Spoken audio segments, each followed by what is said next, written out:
ओम वक्रतुंड महाकाय सूर्यकोटि समप्रभाव निर्विघ्नं कुरु मे देवं सर्विकारेषु सर्वदा सर्विकारेषु सर्वदा।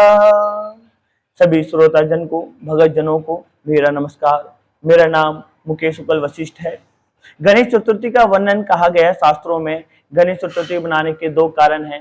पहला, आज गणेश जी का जन्म उत्सव मनाया जाता है। आज के दिन ही माता पार्वती ने भगवान गणेश जी की पहले प्रतिमा स्थापित करी। उस प्रतिमा में ही भगवान माता पार्वती ने भगवान गणेश जी को प्राण प्रतिष्ठित करके और अपने द्वारपाल के रूप में उन्हें स्थापित किया था। और आज के दिन ही भगवान भोले जी जब उस स्थान पर माता पार्वती के स्थान पर आए और गणेश जी ने उन्हें अंदर जाने से रोका, तो भगवान भोले जी ने क्रोधित होकर उनके शरीर से उनके धड़ को अलग कर दिया, जिससे माता पार्वती जी भी क्रोधित हो गई। और आज के दिन पुनः भगवान भोले जी ने उनके सिर को पुनः उनके सिर पे लगाया और उन्हें वरदान दिया, सर्वप्रथम पूजा भगवान गणेश जी की होगी। और आज के दिन ही इसलिए इसी कारणवश गणेश चतुर्थी मनाई जाती है। शास्त्रों में इसका दूसरा कारण भी कहा गया है कि महाभारत वेद व्यास ऋषि जी ने लिखी, तो लिखने के लिए उन्होंने गणेश जी से निवेदन करा, विनती करी कि हे गणेश जी, आप सभी शास्त्रों के ज्ञाता हैं, आप हमारे इस कार्य में अपनी विशेष कृपा करें, क्योंकि हम ऋषि मुनि से 1% फिर भी त्रुटि हो सकती है, लेकिन आप सर्व शास्त्रों के ज्ञाता हैं, आप त्रुटि नहीं करेंगे।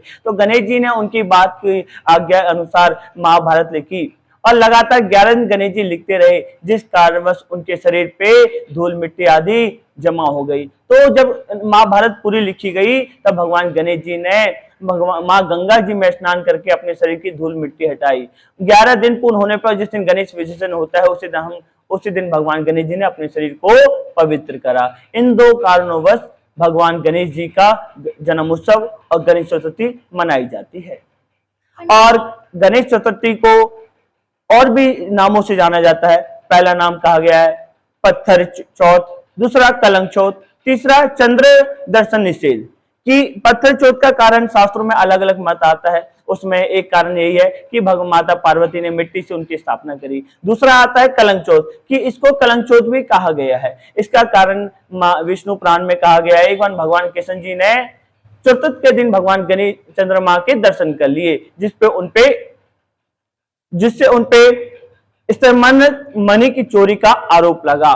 तो उन्होंने भी अपने इस आरोप को मुक्त होने के लिए भगवान गणेश चतुर्थी का व्रत किया। चौथा कहा गया चंद्र दर्शन नहीं करने चाहिए गणेश चतुर्थी के दिन। इसमें भी शास्त्रों में ये कहा गया है कि भादो मास के शुक्ल पक्ष की तृतीय तिथि के दिन भगवान गणेश जी कहीं से भोजन करके आ रहे थे, तो वहां पे उन्होंने जब चंद्रमा ने गणेश जी को देखा तो उनके मोटे पेट पे चंद्रमा जी हंसने लगे, जिससे भगवान गणेश जी क्रोधित हो गए। तो गणेश जी ने श्राप दे दिया।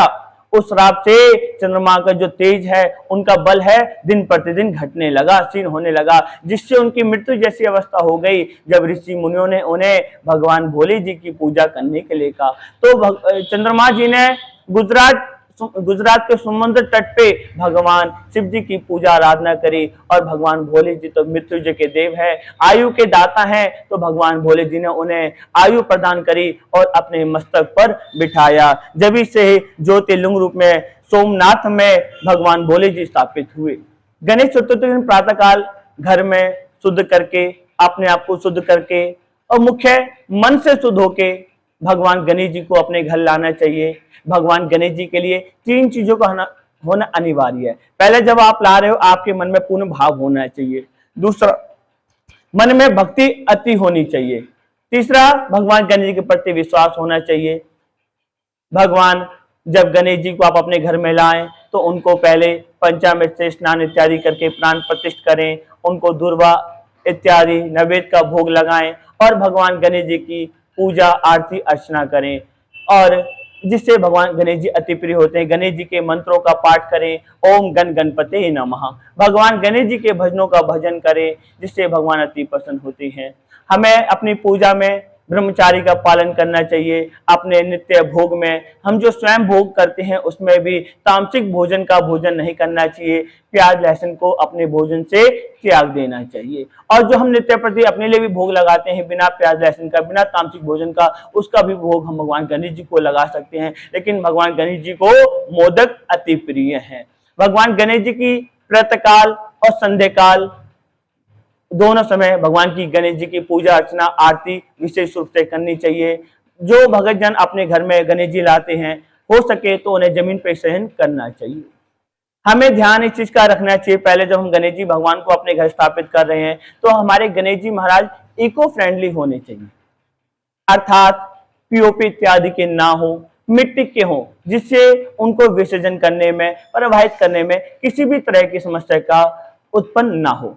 हम पहले अगर इको फ्रेंडली भगवान गणेश जी को स्थापित घर में करेंगे तो हम उनका विसर्जन अपने घर में भी कर सकते हैं, पानी में विसर्जन करके। उस शुद्ध पानी को अपने पवित्र गमलों में उस मिट्टी को, पानी को अर्पित कर सकते हैं, जिससे भगवान गणेश जी का विसर्जन भी हो गया और हमारी गंगा जमुना तीर्थ नदियां भी पवित्र और शुद्ध बनी रहे, जिससे हर मंगल कार्य शुद्धता से हो सके। ऐसा हमें बिल्कुल नहीं करना चाहिए कि कई जन ऐसा भी देखा जाता है, गणेश जी को ले आते हैं, पूजा अर्चना करने के बाद गणेश जी की मूर्ति को इधर उधर रख देते हैं। इससे हमारे भगवान गणेश जी इत्यादि सभी देवताओं का अपमान होता है। कोई भी पूजा तथ्य जब भी पूर्ण माना गया जब उनका विसर्जन करते हैं, तो इधर उधर ना रखिए, उनका पुनः विसर्जन करना चाहिए। विसर्जन हमें स्वयं घर में करें, जिससे हमारी वातावरण, हमारी पवित्र नदी गंगा जमुना, जितनी पवित्र नदियां हैं वो भी शुद्ध रह सकें और हमारे भगवान गणेश जी का पूर्ण रूप से विसर्जन भी हो जाए। आपके चैनल के माध्यम से मैं सभी श्रोताजन, भगत जन और भगवान गणेश जी की पूजा करने वाले सभी भक्तों से निवेदन करूंगा, प्रार्थना करूंगा कि हमें अपने घर में इको फ्रेंडली गणेश जी स्थापित करने चाहिए, जिससे विसर्जन करने में हमें किसी भी तरह की दिक्कत या परेशानी उत्पन्न ना हो और हम अपने वातावरण को भी शुद्ध रख सकें। अगर किसी कारणवश किसी मूर्ति को हम अपने घर में विसर्जन नहीं कर पाते हैं तो ऐसे हमें गंगा जमुना शुभ तीर्थों में भगवान गणेश जी का विसर्जन करना चाहिए। विसर्जन करते वक्त हमें विशेष रूप से ध्यान रखना चाहिए कि कोई भी ऐसी दुर्घटना ना घटे जिससे अमंगल उत्पत्ति हो, और सब जनों को अपने स्वस्थ शरीर का ध्यान रखना चाहिए। ओम गजाननं भूतगणाधिसेवितं कपितजम्बूफलचारुभक्षणं उमासुतं शोकविनाशकारिकं नमामि विघ्नेश्वरं पादपङ्कजम्। ओम गण गणपते नमः।